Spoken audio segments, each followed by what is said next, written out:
Okay, Maura Pellegrini, she is a scientist, a colleague now working with expert in IRMS, different applications. She has worked in UK for several years. Now she is representing Thermo Fischer in Italy, and she will talk about the new IRMS technique and application to forensic sciences. And I don't know if Maura can hear me. Maura, are you ready? Can you hear me? Okay. Good morning, everyone. My name is Maura Pellegrini, and I'm Thermo Fisher sales representative for Italy for isotope mass spectrometry. And today, also on behalf of my colleague Lionel Mounier, who couldn't attend today, I am going to give an overview of the IRMS technique and applications to forensic sciences. Let me go through some quick definitions about isotopes, but I think you might have already covered that extensively. So atoms are of the same elements that share the same number of protons but different number of neutrons are called isotopes of a specific element. And this difference in essentially in mass is giving these isotopes different physical properties, whereas the chemical properties remain the same. Another important thing to remember about isotope applications is the fact that isotopes are not equally represented nor distributed in nature. And with this, we mean that one of the isotopes is always much more abundant, of order of magnitudes more than minor isotopes. And also, the ratio between the minor and the major isotopes is not constant in the landscape, but it's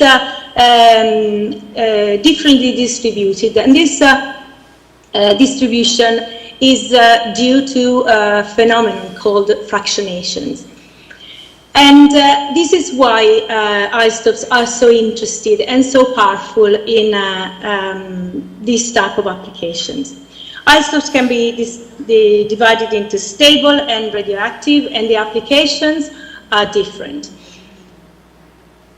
Stable isotopes are those that do not transform into other isotopes or even to other elements with time. And they are mainly used for tracing techniques.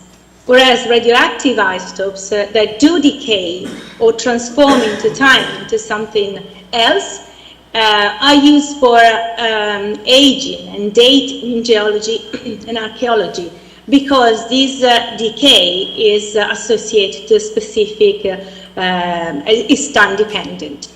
And also radiogenic isotopes are useful in nuclear forensics.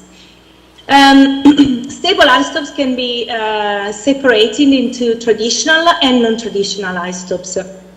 Traditional isotopes are those that have been used for many decades now and are specific hydrogen, carbon, nitrogen, oxygen, and sulfur, and they are normally measured into the gas IRMS systems, whereas non-traditional isotopes are those that are becoming more and more popular and powerful, especially after the advent of the multi-collector sensitive systems such as Triton and nowadays the multi-collector SPMS NEOMA.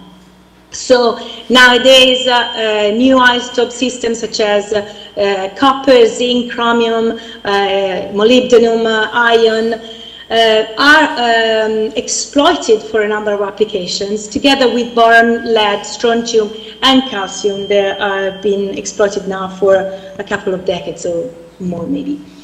The third type of isotopic systems are the noble gases. Now, they occupy the last column of the periodic table, and they're helium, neon, argon, krypton, and xenon. And they're called noble because they are not chemically reactive. They tend to stay alone. They don't need to form bonds. They're also used for dating, tracing sources, and atmospheric monitoring. as well as studies in nuclear forensics. I will start with describing the anatomy and the principle of an IRMS. The IRMS systems are made of three main components. The ion source on one side is the source that tends to ionize the sample, and these ionized molecules, charged molecules, are then accelerated towards the magnetic sector, that deflects these different molecules containing different isotopes according to their mass to charge ratios. On the other side of the magnetic sector, there is the collector arrays, arrays that are arranged specifically to host the different molecules containing the different masses. And of course, this has to be done in under vacuum conditions. There are three types of ion sources. One is the electron impact source, ion source, which is used in stable isotope instruments and noble gas machines. A second type of ion source is the plasma that is used in multi-collectors and ICP instruments. And the last type of ion source is the thermal ion source used in the TEAM systems. What it is important to understand is the role and the importance of multi-collectors, right? So good as an instrument can be, the intensity of the beam and the signal is hard to keep stable, and in fact there are always small variations. So if isotopes are measured in sequence, one after the other, then the conditions that might be found are not the same, and therefore this goes at the expense of precision and accuracy. Instead, if measurements of different isotopes are done at the same time, of isotope 1 and isotope 2, then their ratio is becoming much more stable. And the precision and accuracy of the measurements dramatically increases. Regarding stable isotope ratio mass spectrometry, we start with gas IRMS. The Thermo Fisher portfolio is made of three main instruments. The more routinely used delta Q is followed by the more sensitive 253 plus, and finally the ultra is the ultimate in terms of precision and mass resolution, and is used for very fine research analysis. These are just examples of a few isotope systems that can be investigated with the gas IRMS, but this is not exhaustive.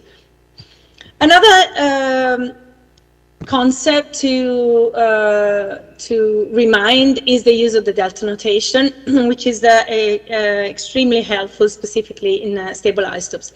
The delta notation was introduced in the 50s to make the isotopic ratios more handy and more readable. And this is because as we mentioned before, the isotopes are not equally abundant, and always there is a more abundant isotope. And the ratios are the less abundant isotopes versus the more abundant isotopes. In order to refer isotopic measurements, we need to compare them with the same isotopic ratios measured in reference material. And because the differences of the isotopic ratios are so small, but so within that small difference, there is such an abundance of information that we need to look for them. So these numbers are then multiplied by 1,000 so that the number becomes more readable. It's important to measure, to report data with the delta notation, because measurements of absolute ratio, abundances, is difficult, and also because relative differences bring to the higher precision together with, as mentioned before, the multi-collector analysis. In order to keep and allow the comparison between measurements done in different labs, the use of primary reference standards is fundamental. And primary reference materials are available from bodies, specifically from the International Atomic Energy Agency, IAEA, in Vienna, and this includes the MBS ISO standards as well. These are just an example of a few standards. Hydrogen and oxygen are reported versus standard mean ocean water. The carbon is reported versus the PD belemnite, the nitrogen against air, and the sulfur against the canyon diabotrilide. Of course, the number of reference standard material need to be also preferably matrix matching. And so there is always a demand for new reference material, certified reference material. Going back to the anatomy of IRMS systems, in the case of gas IRMS, these instruments require pure gas to be introduced in the mass spectrometer. And therefore, real samples need to be converted into pure gas in order to be measured for their isotopic composition. The sample preparation can be done offline, as it used to be in the past, at the beginning of this technique, or nowadays it can be done also online through dedicated preparation systems.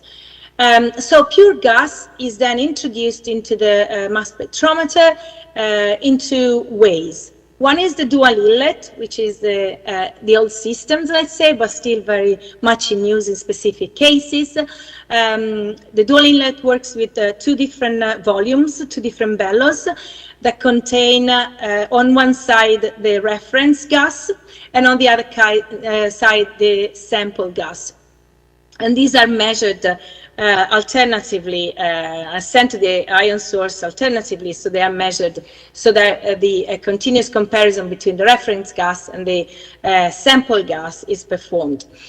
Alternatively, nowadays, the continuous flow systems are very popular. The sample gas is transferred to the ion source through a stream of helium. And this is done online. The rest of the measurements is following the same path. Now, the conversion from sample to simple gases can be done through different processes. The acid reaction, the combustion, the pyrolysis, the fluorination, the chemical oxidation, the reduction, the phase equilibration, the biochemical reaction, and the laser ablation. And these changes according to the matrix that we want to analyze, and also the isotopic of interest, the isotope of interest. And these are just an example of the devices that we have, the preparation devices and the phases that are used to couple with a mass spectrometer. The gas species that can be analyzed in IRMS are pure gases, and these are a list of the most common with the associated masses of interest. So in the case of gas IRMS, the ion source is an electron impact ion source. So the filament of tungsten or rhodium is resistively heated, and electrons are so produced. These electrons are accelerated towards the sample gas in order to ionize the molecules of the gas. So once they are charged, these molecules are accelerated towards the magnetic sector and then diverted according to their mass to charge ratios. Now, this is an example of a typical collector arrays, which is made of the triple, the standard triple collector that can do in the center, that can do measurements of molecules such as CO2, N2O, N2, CO, O2, and SO2. Whereas the two collectors, they are at the sides are HD, and they are placed in that position because H and D need a larger dispersion because of their relative difference in mass. And also another thing to take into account is the fact that the different collectors need a different amplification, as you can see at the bottom of this slide. The HD, so the collector for mass 2 on the left is amplified with a 10 to the 9th amplifier, whereas the collector of mass 3, mass HD, which is less abundant, much less abundant, then that needs to be amplified with a 10 to the 12th amplifier, which is important to magnify the don't know what's going on. Okay, sorry about that. So the continuous flow sample preparation and introduction systems, as mentioned before, are different and are equally useful, I'd say. In the first one, we have the elemental analyzer, which is used specifically for bulk sample analysis, and is the IAEA ISOLink. The second device or peripherals is allows this compound-specific analysis of volatile compounds, and it is the gas chromatographer, GC ISOLink. The third instrument, the third peripheral, is the liquid chromatographer, which is useful for analyzing polar single compounds. And the last one is the equilibration system, which is the gas bench plus system, which is used for the analysis of liquid, specifically waters, but also other liquids, as well as different gases, and specifically CO2, for example, from air, or CO2 released from the reaction of carbonates with the phosphoric acid, or the CO2 dissolved in water samples. The applications of gas IRMS to forensic studies are really, really many, and in this presentation we couldn't cover them all because they are continuously expanding. Things to take into account when thinking of these applications is how and why different isotopes fractionate in nature. Isotope ratios can be changed by biochemical or physical processes, and the understanding of these for the different isotopic systems is very important. So, for example, H and O, hydrogen and oxygen, there are the components of the water molecule, are fractionated during the phase changes, so in evaporation, condensation, and precipitation. Nitrogen isotopes are fractionated, for example, during the nitrification, denitrification in soils. They are fractionated at each trophic level in the trophic chain. They differ in the marine and the terrestrial environment, and also they differ according to the different agricultural practices. Regarding sulfur, this is associated to underlying geology and different soils, but also they are so much dependent on the bacterial activity and productivity. Indeed, bacteria tend to prefer the lighter sulfur, so sulfur 32 in their activity, and therefore a big fractionation occurs every time bacteria are involved.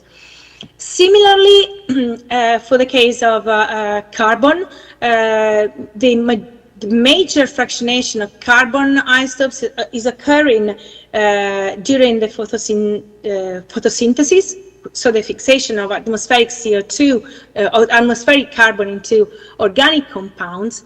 And also this differs between plants that follow different photosynthetic pathways, such as C3 and C4 plants. And also carbonates are very useful when we study diet of past individuals, such as in archaeology.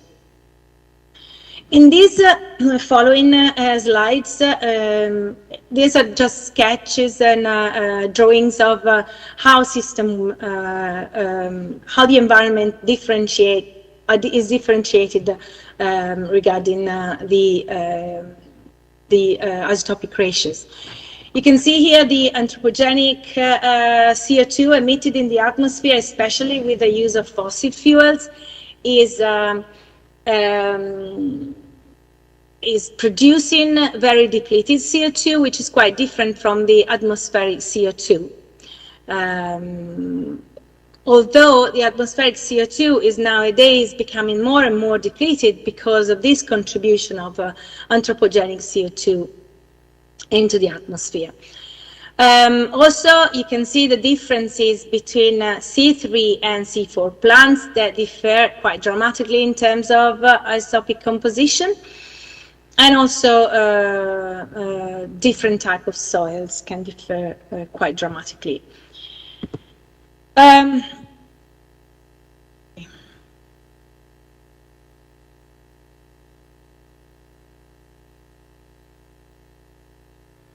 Okay, this slide here shows how plants show a quite striking difference in isotopic composition if there are C3 plants, which are the most abundant, or C4 plants, which are very common specifically in certain areas and are at the base of the diet of people in certain areas.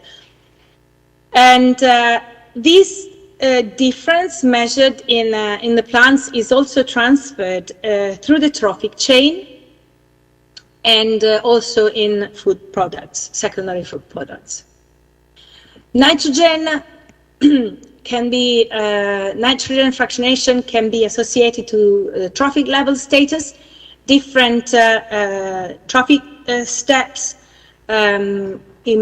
show more and more enriched delta 15 values, but also can distinguish between the marine and the terrestrial environments and the different agricultural practices, such as, for example, the biological versus the synthetic, the use of biological versus the synthetic fertilizers, because they are associated to quite distinct isotopic composition. Regarding sulfur, as mentioned, this is associated to geology and bacterial activity, but also they can provide insights into the origin of items, for example, coastal versus inland provenance, because by the sea, the influence of the aerosol coming from the oceans is quite important, and the oceans are characterized by quite specific and stable isotopic value for delta 13.4, which is about in the range of +20 to +22. Also, sulfur is indicative of pollution and the use of certain fertilizers. Finally, the most important fractionation taking place in hydrogen and oxygen is during the hydrological cycle, and at each phase transition there is a fractionation between light and heavier isotopes. During evaporation, lighter isotopes are favored compared to heavier isotopes, and as the air masses move into the into the continent, then they tend again to precipitate the heavier isotopes first and become more and more depleted and as they go along inland. This determines a gradient in the land, which is very, very useful for a number of forensic applications. A neat example of that is this study from Jim Elleringer and co-authors from the Utah lab, where they have measured oxygen isotope values in human hairs and correlated it with the tap water, which is associated, of course, to precipitations, in order to create the so-called isomaps or isoscapes, they are known, for hydrogen and oxygen in hair. These are useful to then trace people back to certain origins, to trace people movement through the measurements of the hair, or even to identify the origin, the provenance of unknown bodies. Another example of a similar study is this one, where an individual started measuring his beard. He was initially living in the USA and was measuring delta 13C in his beard, and then at some point moved to Mongolia. And as you can see, the isotopic composition of his hair, due to the change in diet, changes, and even you can see as he did a field trip down in Mongolia to another site. And then the isotopic composition returned to the USA typical values as he moved back home. This study also identified a lag of 6 days between the change in diet and the appearance of a change in the hair. Another type of applications in forensic sciences is the tracing of the origin of drugs. In this case, the carbon, nitrogen, and hydrogen isotope fingerprints of cocaine was identified. Was used to create an isoscapes for carbon, nitrogen, and hydrogen that is useful then to identify the origin of cocaine, the origin of cocaine samples. A similar study was also used in heroin. Where was the heroin produced? We can see that different batches of heroin bring different isotopic composition in terms of carbon and nitrogen. So Asian produced heroin, such as the one produced in Afghanistan and Pakistan, versus the one produced in Thailand, and in Central and Southern America are quite distinct, and therefore this information can be used to trace the origin of heroin batches. Similarly, in marijuana, you can see the difference of marijuana produced in humid areas versus the one produced in drier areas, and of course, humid areas showing more depleted delta 13C values compared to the one grown in drier areas. Isotopes are also used to identify the origin of explosives, and also employed in assessing the provenance and the quality of drugs, and of course in doping, for searching doping cases. Steroids, in fact, are still among the most frequently detected class of substances in sports. The detecting of intake of exogenous compounds can be done using carbon isotope fingerprints, and particularly by comparing target compounds of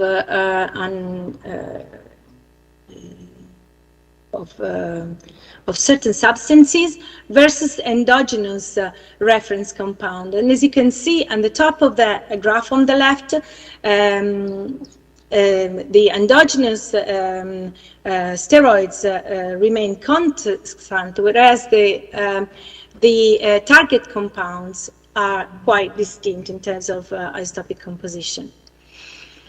Also, isotopes are used in environmental forensic and petrochemical investigations. In this case, for example, in which was used the GC, the gas chromatographer, different compounds were studied for their isotopic composition in order to assess, to assign to a certain oil spill products in the shoreline. And you can see, as you can see, the origin cargo oil, the related shoreline residues and the berg feather are overlapping, whereas unrelated shoreline residues are showing a different isotopic composition. Now, back to the instruments and the peripherals used to prepare the samples. In the case of the elemental analyzer, the IAEA IRMS system is very simple, has got a very simple design, is fully automated, so very simple to use as well. And it can allow the identification of up to 5 isotopes in one system. And it's very productive because it can measure 2 isotopes, so 5 isotopes within 2 runs, 1 for pyrolysis and 1 for combustion. And within a few minutes of analysis, we can get hold of 5 different isotopic systems, very useful for multiple isotopic investigations. An example of that is the analysis of nitrogen versus carbon in beef meat from the UK, so England, Scotland, and Wales, and the dry fat-free dry mass of this meat was measured together with the samples coming from Brazil and the USA. And as is clear here, there is a clear distinction between these 2 group of samples due to the fodder that these animals were fed with. In one case, the UK, more C3 based, in the other case, mainly seafood based. Isotopes are also very useful, measured through the EA, in distinguishing between the origin of coffee, for example. African coffees are distinct compared to, different compared to the Asian coffee and the South and Central American coffee. So mislabeled, for example, coffees can be easily identified this way. Let's talk about a little bit about compound-specific IRMS. Compound-specific is a step forward in isotopic analysis, and this is because it allows the separation of a complex sample into its components and the analysis, the isotopic analysis of each of these components.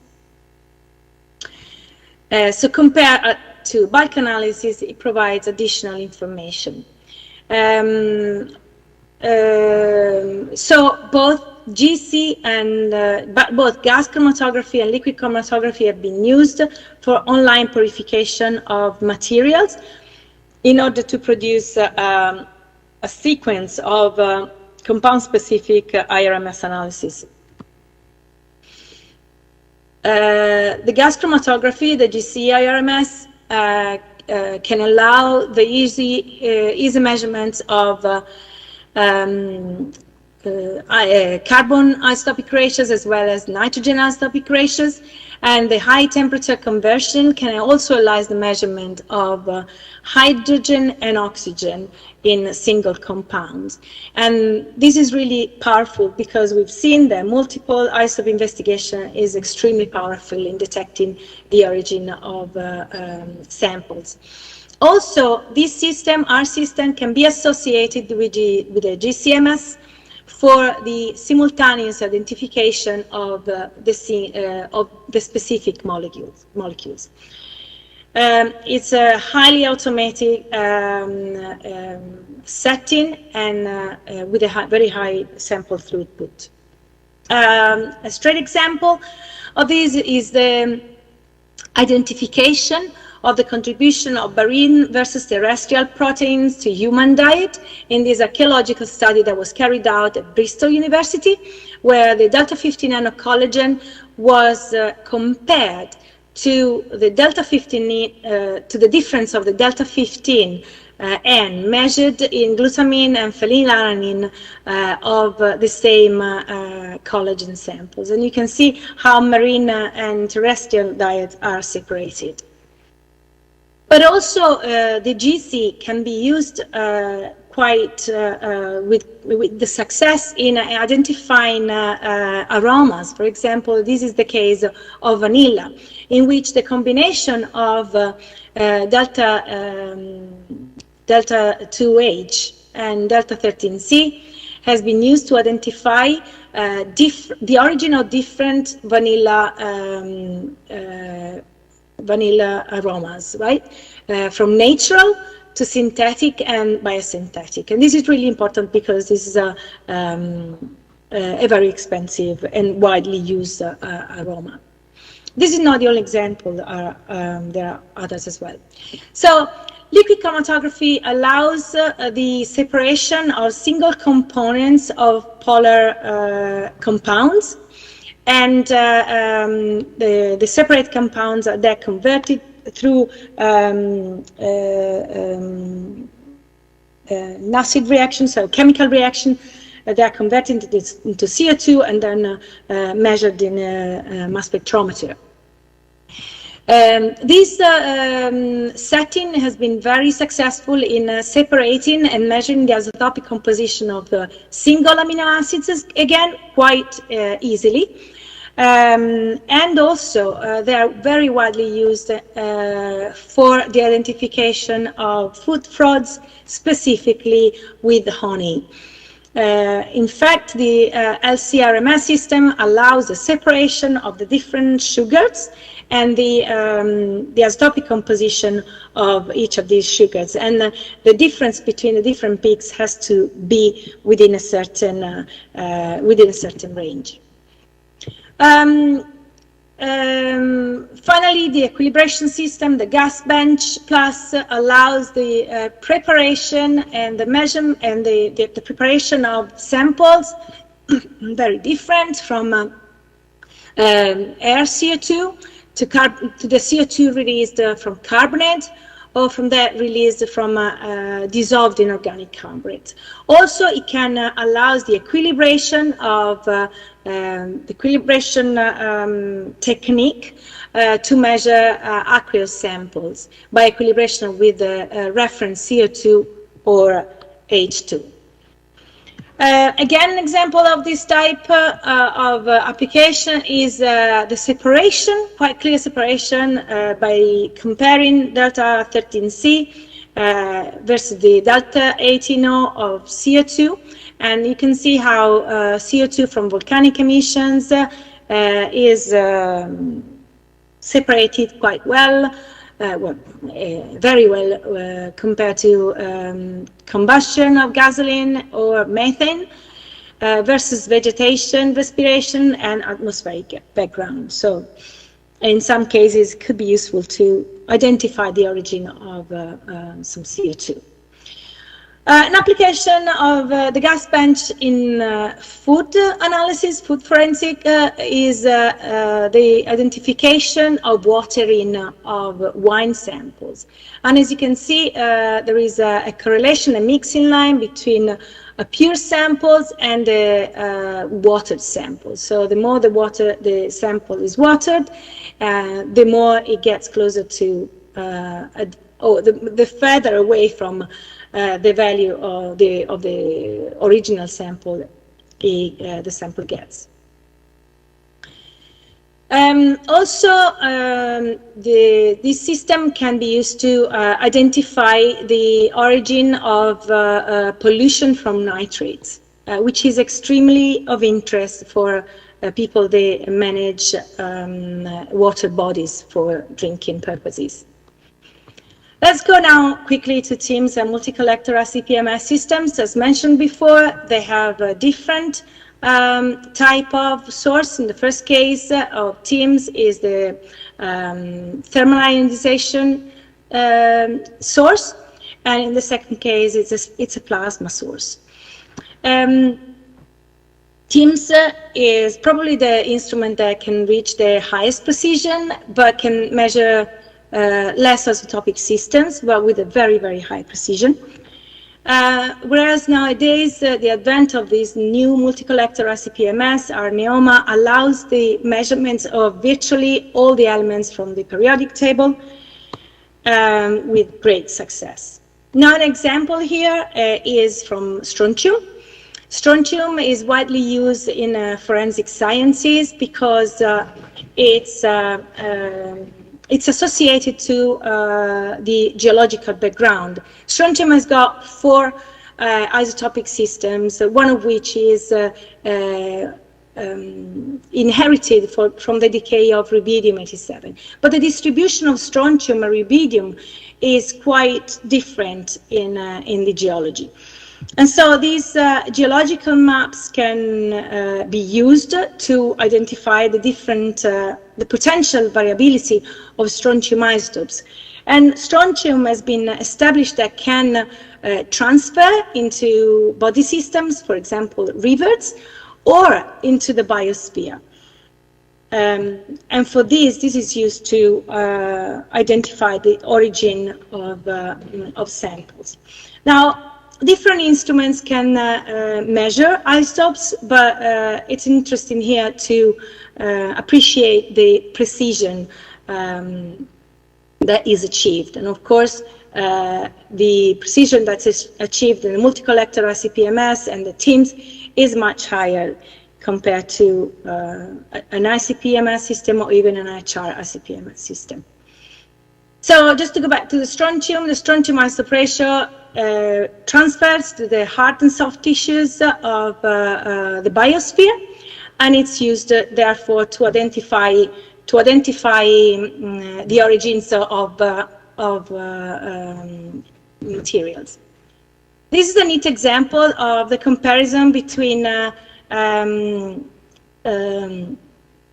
fishes in red found in different caught from different rivers, and the isotopic composition of the water itself, and how they match pretty well. Also, strontium has been used in to assess, to trace the origin of tomato sauce in this study from an Italian group. The Italian samples were measured, and in tomato sauce, and they were compared to Chinese samples, and also compared to unknown samples, and they demonstrated that some unknown samples actually fall within the range of the Italian samples. Also, multiple isotope studies are used in forensic sciences, preferably as multi-isotope investigation, and I used to, in forensic cases, to identify the origin of dead people, for example. And this is the case from the Netherlands, and this is the case from a trunk of a body found in the River Thames, and that couldn't be identified because it didn't have any head or hands, and the DNA was now available. And the isotopic composition managed, together with other information, allowed to place back the origin of this individual to Africa, and then eventually to identify the people responsible for his death. Finally, nuclear safeguards are also supported by isotopic analysis, specifically because there is must be a limit to proliferation of nuclear weapons, and the scope of these international safeguards is to address undeclared nuclear activities. For these, for example, TIMS is used to identify anomalous amounts of uranium-233, 235, and 236 by the measurements of single particles, so very, very tiny amounts. But also noble gases are used for this because noble gases production is associated to nuclear fixation, explosions, and other activities, and they are much harder to hide because they tend to escape, basically. So, for instance, during the Cold War, the Royal Air Force collected air samples over Soviet territory to find out the environmental signature of undeclared activities or reprocessing activities.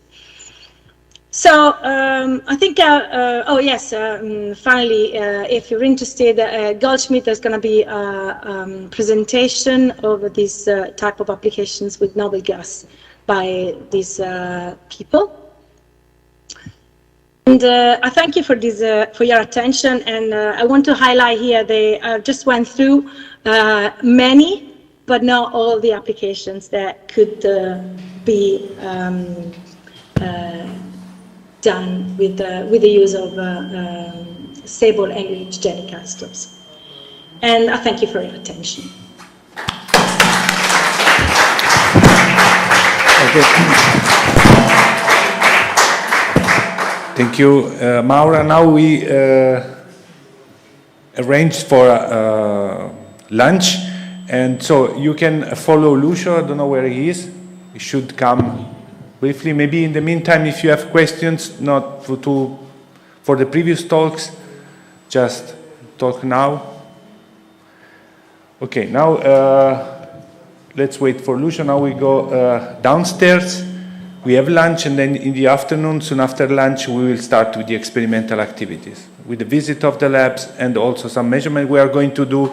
We have now, just to save some time, we have now a proton beam, which is a free MEV proton beam, which is going to be extracted in air. We will have different kind of samples. We will measure X-rays and gamma rays as well. Of course, there is Johnny and Eva, they are very much experts in this, and we will identify the possible different elements from different samples. You will visit also the radiocarbon sample preparation labs, and also the IRMS system, and we will make also some measurement there to show you what kind of analysis can be done. Yeah, okay. Just 2 minutes and then we move, okay?